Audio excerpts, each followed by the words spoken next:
Adéọlá ọmọ ọlọ́lá, ọmọ dára ó lẹ́wà, ibikíbi tó wù ẹ́ ló lè lọ, ọba òkè aṣàlátìlẹ́yìn rẹ̀.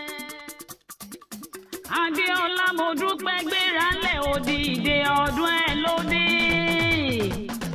Margaret ìyá Josiah ìwọ náà ni mò ń pè lọ́wọ́lọ́wọ́, mo ní o gbéra lẹ̀ òdìdè okú ọdún okú ìyèdún orí rẹ̀ ò ní burú. Aláṣẹ àti olùdarí Bidosec Resources Enterprises, Bidosec Foundation for Widows and Elderly People. Ìyá Josiah ọpẹ́ ló jẹ́ kó o fọjọ́ yìí dúró. Mo bá ọ dúpẹ́ lọ́wọ́ Elédùmarè ọba tó pa àwọn ọmọ tó mú ọrọ̀ jọ òdì. Arúgbó ọjọ́ bàbá àwọn aláyè ní bàbá dókítà ìgbà.